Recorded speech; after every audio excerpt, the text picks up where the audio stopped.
देखिए, देखने की जरूरत तो प्रधानमंत्री नरेंद्र मोदी जी को है। पता नहीं कि कब उनकी सरकार गिर जाए। पता चला मोदी जी इटली में और वहीं से खबर पहुंच जाए कि अब मोदी जी देश के प्रधानमंत्री नहीं रहे।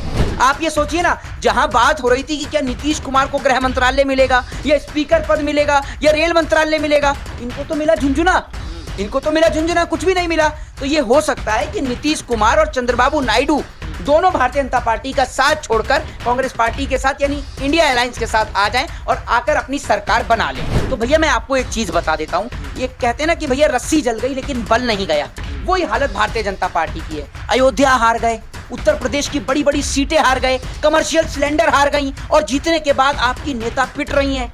आपको शर्म नहीं है, अभी भी शर्म नहीं बच रही। कहते हैं ना कि रस्सी जल गई बल नहीं गया, वही हालत हो गई।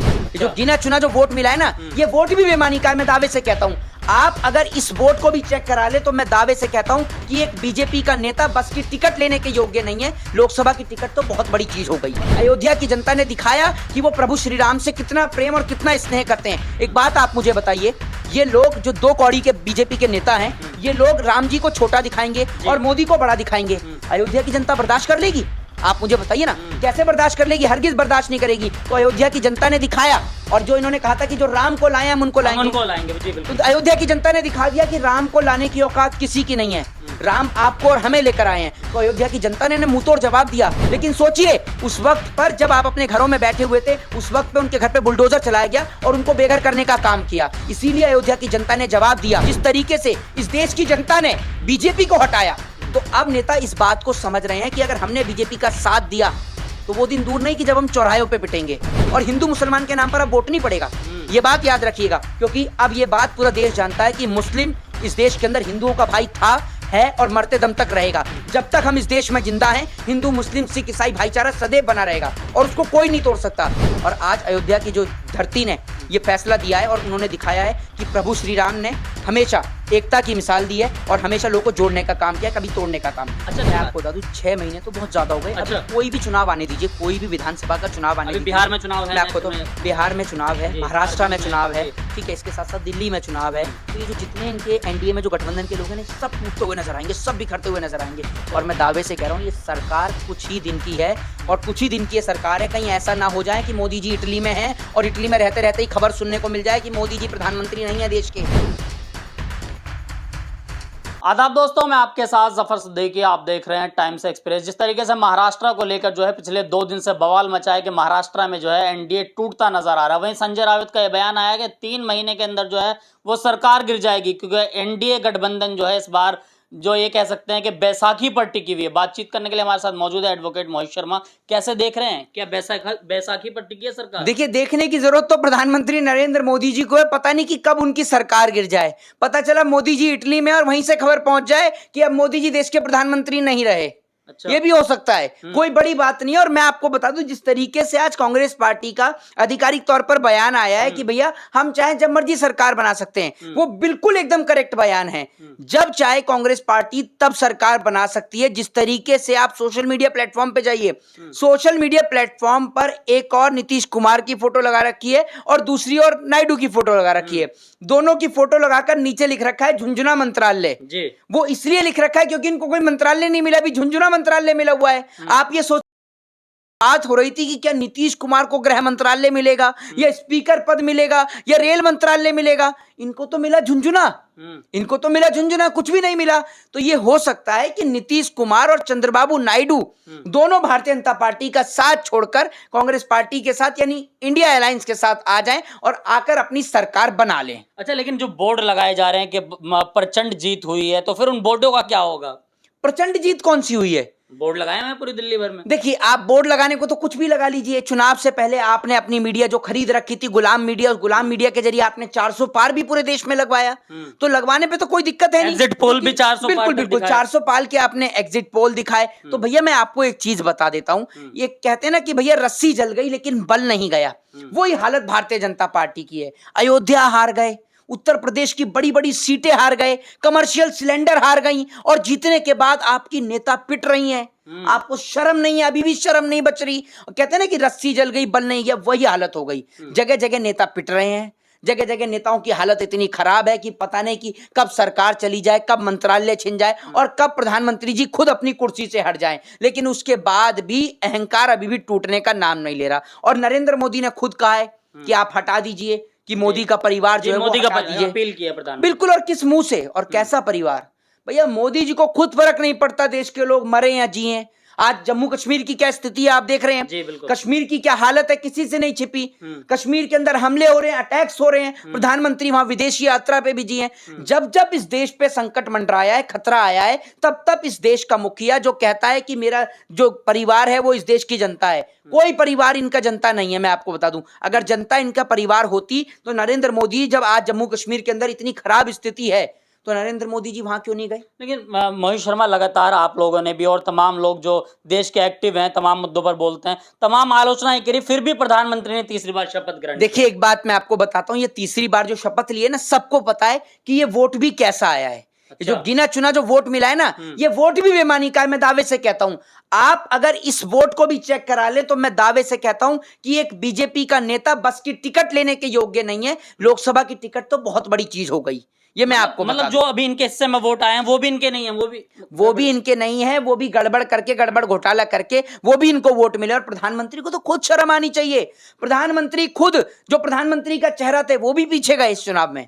और आप ये सोचिए। और दूसरी बात ये कि एक बात मैं बता देता हूं, अयोध्या की जनता को लेकर बहुत सारे कमेंट करे जा रहे हैं और ये दोगले जो है ना, इस तरीके की अरे ये बताएंगे दोगले हिंदू, वो सच्चे हिंदू हैं। और अयोध्या की जनता ने दिखाया कि वो प्रभु श्री राम से कितना प्रेम और कितना स्नेह करते हैं। एक बात आप मुझे बताइए, ये लोग जो दो कौड़ी के बीजेपी के नेता हैं, ये लोग राम जी को छोटा दिखाएंगे और मोदी को बड़ा दिखाएंगे। अयोध्या की जनता बर्दाश्त कर लेगी?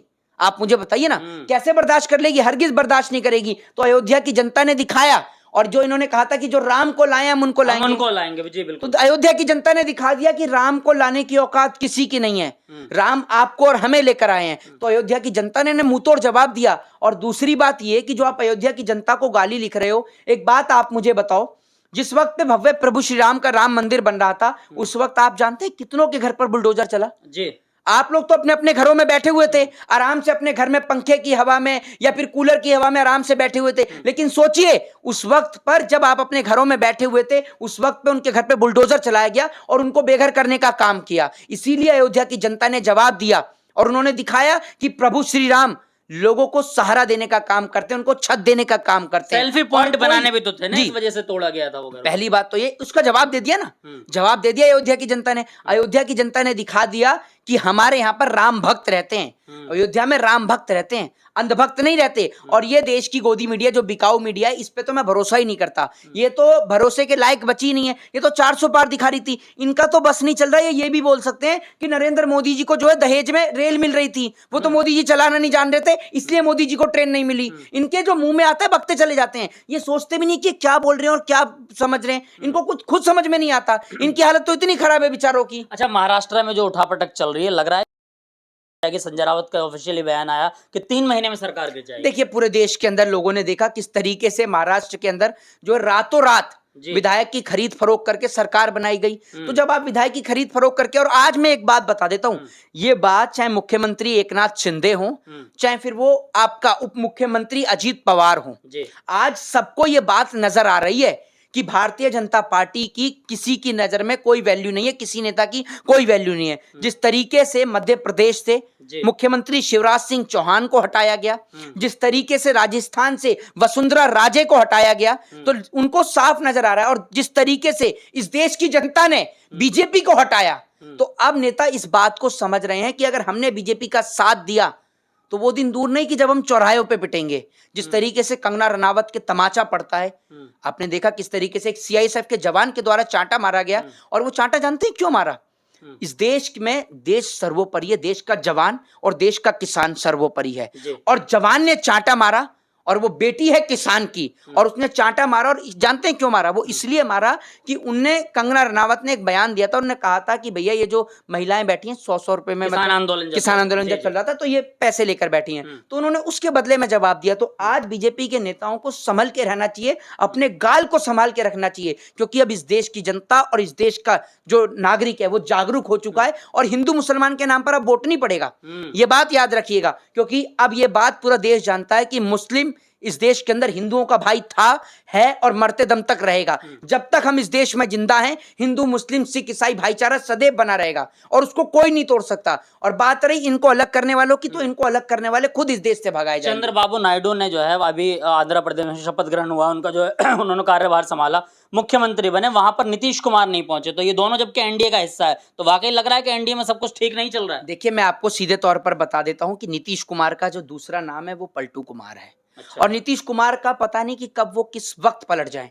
नीतीश कुमार भी पलट सकते हैं और चंद्रबाबू नायडू भी, कोई बड़ी बात नहीं, क्योंकि कोई ऐसा बड़ा मंत्रालय उनको दिया ही नहीं गया स्पीकर पद सहारे। वही मैं आपको जी, बता रहा हूं, जिसके सहारे चंद्रबाबू नायडू और नीतीश कुमार साथ में खड़े रहे। दूसरी बात यह कि प्रधानमंत्री तो शपथ लेते ही फरार हो गए, शपथ लेते ही विदेश निकल गए। तो चंद्रबाबू नायडू को और नीतीश कुमार को सहारा बेसहारा छोड़कर प्रधानमंत्री तो निकल गए। तो मैं तो ये कहना चाहता हूं कि चंद्रबाबू नायडू को, नीतीश कुमार को, कि अगर थोड़ी सी भी सेल्फ रिस्पेक्ट है तो ऐसी पार्टी का साथ छोड़िए और देश को बचाने वाले इंडिया गठबंधन के साथ में आइए, जहां पर ऐसे ऐसे नेता हैं जो बेटियों के हाथ में लैपटॉप थमाने का काम करते हैं, वहां पर ऐसे नेता हैं जो पैदल चलकर लोगों को जगाने का काम करते हैं। वहां वो वाले नेता नहीं है जो 10-10 लाख का सूट पहनकर निकलते हैं। और एक बात का जवाब पूरे देश की जनता से मैं भी जानना चाहता हूं कि जो प्रधानमंत्री नरेंद्र मोदी जी कहते हैं मैं तो फक्कर फकीर हूं, भैया आप जानते हैं प्रधानमंत्री की सैलरी कितनी होती है? 1-1.5 लाख रुपए प्रधानमंत्री की सैलरी है। ये आदमी 10 लाख का सूट पहन के चल रहा है और दिन में कई बार सूट बदलता है। पैसा कहां से आ रहा है? ये पैसा उद्योगपतियों का पैसा है, और उद्योगपति हमारा खून चूस रहे हैं, और इनको खून चूसने का राइट दे रही है इस देश की सरकार। यानी देते हैं उद्योगपतियों को कि जाओ और इन गरीबों का खून चूसो, और ये हमारा खून चूसने का काम कर रहे हैं। चंद्रबाबू नायडू जो है वो लगातार ये कह रहे हैं कि हम जो है मुस्लिम को 4% आरक्षण देने का काम करेंगे, जो लोग हज की यात्रा पे जाएंगे उनको 1 लाख रुपए जो है सब्सिडी देने का काम करेंगे, प्रधानमंत्री मुसलमानों को आरक्षण छीनने की बात करते हैं। तो क्या लग रहा है कि इनकी सहमति बन पाएगी या फिर सरकार बता दूं, एक बात कही गई थी कि भैया जो आपका जो मंगलसूत्र है वो छीन कर दे दिया जाएगा। अब अंधभक्त मुझे इस सवाल का जवाब जरा कमेंट बॉक्स में दे दें कि आपके चाचा के जो सहपाठी हैं, जो आपके जो चाचा के सहयोगी हैं चंद्रबाबू नायडू, वो तो मुसलमानों को आरक्षण देने की बात कर रहे हैं। अब आप उनके साथ सरकार बनाएंगे या नहीं बनाएंगे? जरा इस सवाल का जवाब मुझे अंधभक्त कमेंट बॉक्स में दें। मैं अंधभक्तों से जानना चाहता हूं, और मैं आपको कहना चाहता हूं कि भैया ऐसी खबरें डायरेक्ट मत दिया करिए। अंधभक्त बेचारे सुन रहे होते तो हार्ट अटैक भी हो सकता है इनको। अच्छा। इनकी स्थिति बहुत खराब है। ये बेचारे ऐसे हैं कि पहले तो नीतीश कुमार को गाली देते हैं, फिर इनको खबर पता चलती है कि नीतीश कुमार साथ में आ गया, फिर नीतीश कुमार को जो है सहलाने का काम करते हैं। इनको पता चलता है कि चंद्रबाबू नायडू को आज गाली देनी है तो पता चलता है चंद्रबाबू नायडू भी साथ में आ गया, और अब आपने ऐसी खबर दे दी कि अंधभक्त बेचारे परेशान है कि अब क्या लिखें ट्विटर पे और क्या ना लिखें। तो इन बेचारों को तो 1-1 2-2 रुपए ट्वीट का मिलता है। और तुम एक बात मुझे तो तुम्हें मैं जवाब देता हूं, ये कह रहे हैं कि हम अयोध्या वासियों से सामान नहीं खरीदेंगे, राम के मंदिर में जाएंगे सामान नहीं खरीदेंगे। अब तुम्हारी औकात है सामान खरीदने की? तुम्हारी औकात 5 किलो राशन खरीदने की नहीं है। तुम्हें 5 किलो राशन सरकार दे रही है, तुम सामान खरीदोगे? तुम पहले जाके एक अच्छा सा कच्चा खरीद लो जिस कच्चे को तुम पहन सको, ठीक है? तुम्हारे कच्चे फटे पड़े, उसके बाद भी तुम मोदी मोदी चिल्ला रहे थे। अब तुम्हारे मोदी भी जो है वो अपने ठीक से सहारे पर नहीं खड़ा हुआ। चंद्रबाबू नायडू और नीतीश कुमार हटे नहीं कि तुम्हारा मोदी भी गया। इसीलिए कह रहा हूं अभी भी समय बचाए, थोड़ा बहुत पढ़ लो लिख लो, खुद नहीं पढ़े तो बच्चों को पढ़ा दो। और जो कह रहे हो अयोध्या वासियों से सामान नहीं खरीदोगे, इस देश की जनता ने इतना बड़ा बहुमत दिया है, उत्तर प्रदेश से इतना बड़ा बहुमत मिला है कि भैया आप लोग जाएं या ना जाएं उनको कोई फर्क नहीं पड़ता। और आज अयोध्या की जो धरती ने ये फैसला दिया है और उन्होंने दिखाया है कि प्रभु श्री राम ने हमेशा एकता की मिसाल दी है और हमेशा लोगों को जोड़ने का काम किया, कभी तोड़ने का काम नहीं किया। अच्छा, तमाम लोग जब से सरकार बनी है, शपथ ग्रहण हुआ, उसके बाद से बड़ी तादाद में लोग ये बोल रहे हैं कि कुछ ही महीने की सरकार है, कुछ लोग ये कह रहे हैं कि शायद ये 6 महीने की सरकार है। तो आपको क्या लग रहा है कि ये 6 महीने या 5 साल पूरा कर पाएगी सरकार? मैं आपको बता दूं 6 महीने तो बहुत ज्यादा हो गए। अच्छा। अभी कोई भी चुनाव आने दीजिए, कोई भी विधानसभा का चुनाव आने दीजिए। बिहार में चुनाव है, मैं आपको तो बिहार में चुनाव है, महाराष्ट्र में चुनाव है, ठीक है, इसके साथ साथ दिल्ली में चुनाव है। तो ये जो जितने इनके एनडीए में जो गठबंधन के लोग हैं, सब टूटते हुए नजर आएंगे, सब बिखरते हुए नजर आएंगे। और मैं दावे से कह रहा हूँ ये सरकार कुछ ही दिन की है, और कुछ ही दिन की ये सरकार है। कहीं ऐसा ना हो जाए कि मोदी जी इटली में हैं और इटली में रहते रहते ही खबर सुनने को मिल जाए कि मोदी जी प्रधानमंत्री नहीं है देश के, कुर्सी गई मोदी जी की, तो मोदी से कह रहा हूँ समय रहते वापस आ जाओ और वापस आने के बाद खुद ही इस्तीफा दे दो कम से कम, तो थोड़ी आपकी इज्जत बच जाएगी। नहीं तो इनको मंत्रालय दो, तो जिनको झुनझुना मंत्रालय का ट्रेंड चल नहीं रहा नहीं, है। झुंझुना मंत्रालय का तो ट्रेंड चल ही रहा है, बिल्कुल चल ही रहा है, झुंझुना ही मिला है इनको, झुंझुना ही मिला है। चलो कंगना रनावत को सीआईएसएफ से चांटा मिल गया, ठीक है, उधर कुछ ही को कुछ ना कुछ मंत्रालय मिल गया, नीतीश कुमार को तो, इनको चंद्रबाबू नायडू को तो झुंझुना ही मिला है। और अगली बार अगर इनकी यही हालत रही तो नीतीश कुमार को भी वोट नहीं मिलेगा और चंद्रबाबू नायडू को नहीं मिलेगा, ये भी मैं दावे से वो कह रहा हूं। चंद्रबाबू नायडू के जो है लोगों ने तस्वीरें जलानी शुरू कर दी, जो वहां के मुस्लिम समाज के लोग हैं खासतौर पे, वो ये कहने कि मोदी के खिलाफ हमने आपको वोट दिया था, आप उनके साथ कैसे चले गए। तो मैं आपको बता तो रहा हूं, अभी तो तस्वीरें ही जली हैं, मैं आपको बता देता हूं, कहीं ऐसा ना हो कि इनको वोट ही मिलना बंद हो जाए और ऐसा ना हो जाए कि कहीं इनकी पार्टी के जो नेता हैं, मिनिस्टर्स जो हैं, वो ही छोड़ छोड़ के भग जाएं, फिर पता चला चंद्रबाबू नायडू अकेला ही रह गया।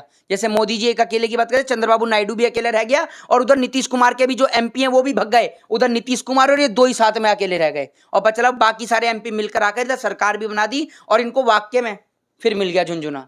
ये हो भी सकता है, कोई बड़ी बात नहीं है। चलिए, बहुत बहुत शुक्रिया। मोहित शर्मा हमारे साथ थे। देखिए, तमाम सवालों के बेबाकी से जवाब देते हैं, किसी पहचान के मोहताज नहीं है, लगातार देश के तमाम मुद्दों पर बोलते हैं। इन्होंने कहा कि देखिए, समय रहते जो है इन तमाम लोगों को अकल आ जानी चाहिए, नहीं तो प्रधानमंत्री विदेश की यात्रा पर रहेंगे और सरकार गिर जाएगी। ऐसी भी खबर आ सकती है, क्योंकि लगातार ये कहा जा रहा है 6 महीने में सरकार गिरेगी, लेकिन उन्होंने बड़ी बात कही कि प्रधानमंत्री जब तक देश वापस लौटे, जब तक भी सरकार गिर सकती है। आप इनकी बातों से कितना सहमत है, अपनी राय जरूर दें। देखते रहिए टाइम्स एक्सप्रेस।